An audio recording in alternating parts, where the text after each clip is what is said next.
There's always people out there who are doing far better than you on pretty much anything you want to imagine. And if all you're doing is seeing yourself in their reflected light, let's say, then it's going to be pretty damn dismal. But it's not a good comparison because, well, first of all, there's danger in just comparing yourself to others, period, because they're not you. And God only knows what struggles they had to undertake to get to where they were, or what burdens they're currently carrying that you're not aware of. But you can certainly contrast yourself with yourself. And that's a lot better.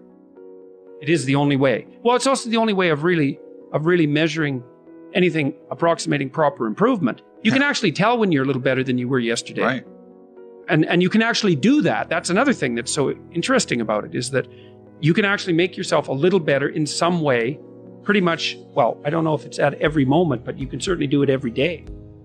Be careful who you share good news with, because you want to share good news with people who are going to be genuinely happy for you, and be careful who you share bad news with, because that's equally tricky. You want someone who will listen to you when you're having trouble and allow you your grief. Beauty calls people to their higher being, I would say, and to make friends with beauty is to introduce yourself very carefully to one of the mysteries of life that make it worth living. There's never been a better time for the majority of people to be alive.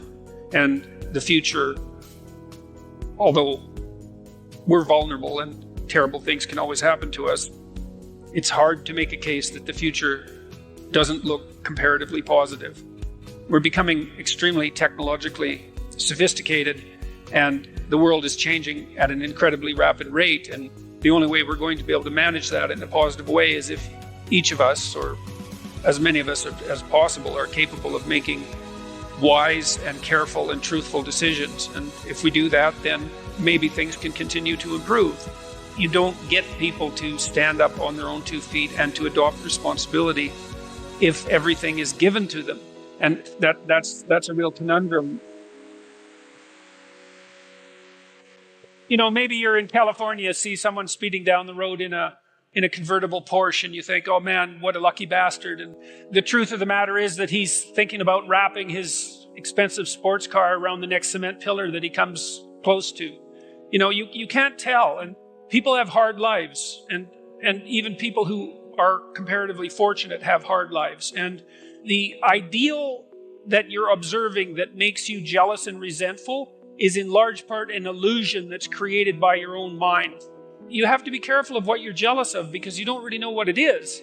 And then the other thing that's kind of useful is to understand you're quite different from other people, and you shouldn't be comparing yourself to them because they're not like you.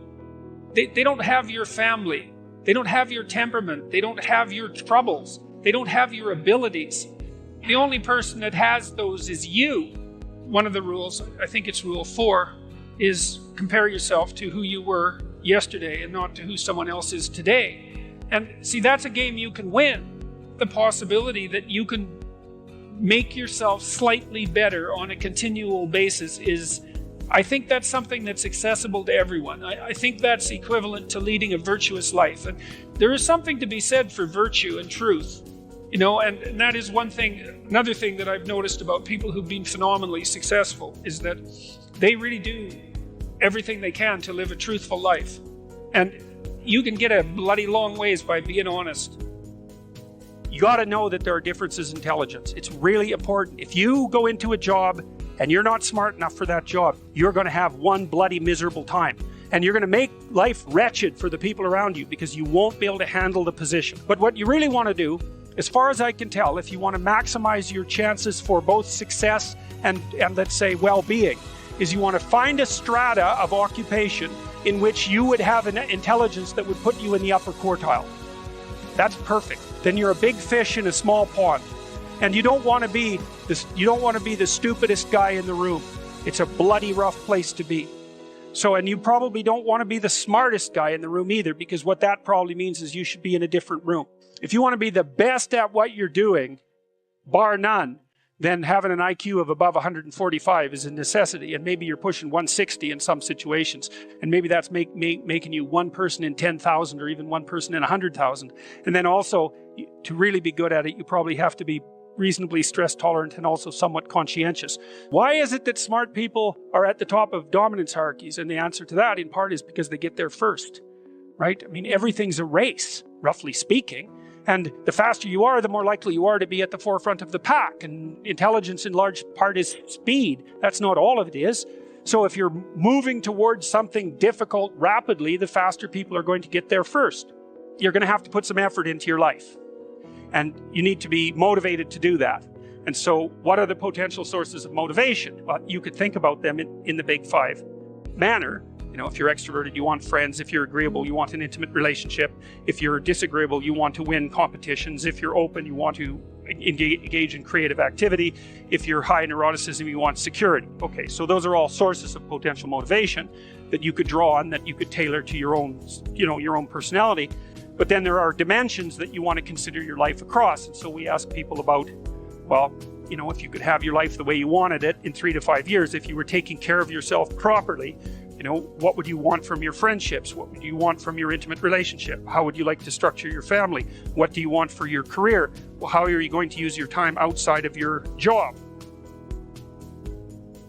You're quite different from other people, and you shouldn't be comparing yourself to them because they're not like you. They don't have your family. They don't have your temperament. They don't have your troubles. They don't have your abilities. The only person that has those is you. Compare yourself to who you were yesterday and not to who someone else is today. And see, that's a game you can win. Most creative people fail at producing their creative product and monetizing it, right? So your default position, if you're a creative person, is you're going to fail. And that's because it's hard to come up with something new, and it's hard to present it to the market at the right time, and it's hard to market it. Like, those things are really, really difficult. And so what successful entrepreneurs do is they just keep doing it over and over and over and over and over and over and over. And eventually, if they're fortunate, one of their ideas happens to hit the right place at the right time. And so that's also Darwinian in some sense. You're creating all these little enterprises that are sort of alive. They're run by people, after all. And even if your idea is good, that doesn't mean it will be successful. There's so many things that have to be taken into account. So this is partly why persistence, and that's part of conscientiousness, is so useful. It's like, what do they say? If at first you fail, then try again. And that would probably mean try something different rather than the same thing. But persistence is helpful because it enables you to run many, many experiments. And you need to know that the baseline is failure. It's important because otherwise you'll blame that on yourself. And some of that's useful because there's probably some things that you could improve about yourself. But it's very difficult to go from 0 to 1. If you're starting out as a salesperson, for example, the hardest sale is the first customer. And then, they get easier with each additional customer. Be careful who you share good news with, because you want to share good news with people who are going to be genuinely happy for you. And that's one way that you can identify those people who are on your side.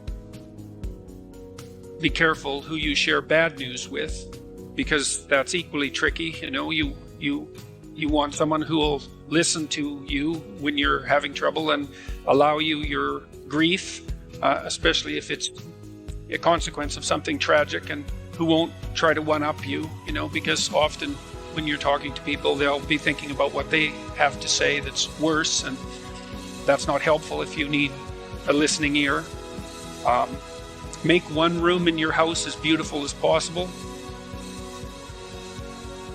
I talked a lot already about the necessity of cleaning your room, which is, in some sense a foolish piece of advice because it seems so obvious, but it's not obvious at all. And you'll find if you try it, especially if you're in a household that's not very functional, that you'll encounter obstacles that you couldn't imagine existed while you're trying to put your life in order. And you can take your surroundings beyond order and move towards beauty, and that's unbelievably useful.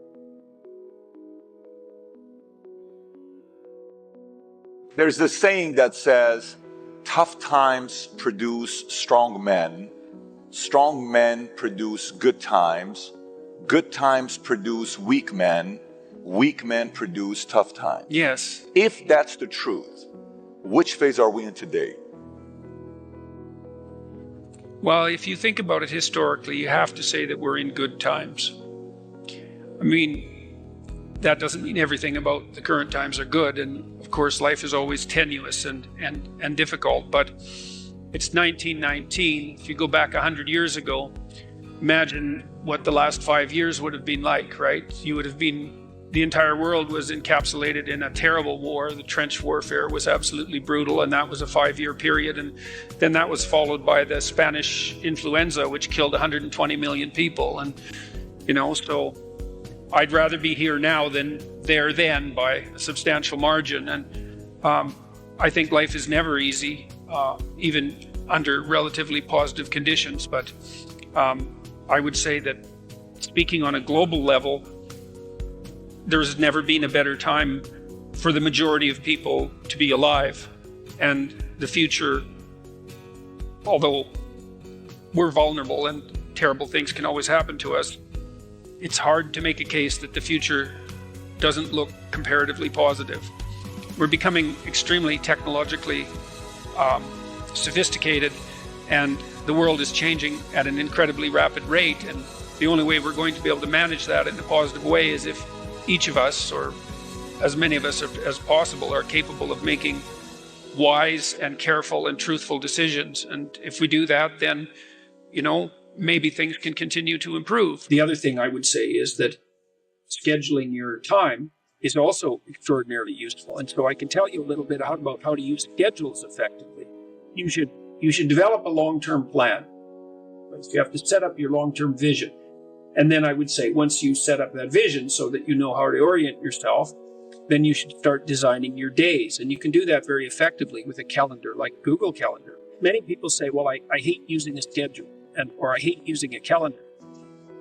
What you're doing is using the calendar as an external tyrant that's telling you what you should do if you were going to be a conventionally good person each day. So you load yourself up with arbitrary responsibilities. But that's not really how you should use a schedule. What you should use a schedule to do is to design the day that you would most like to have.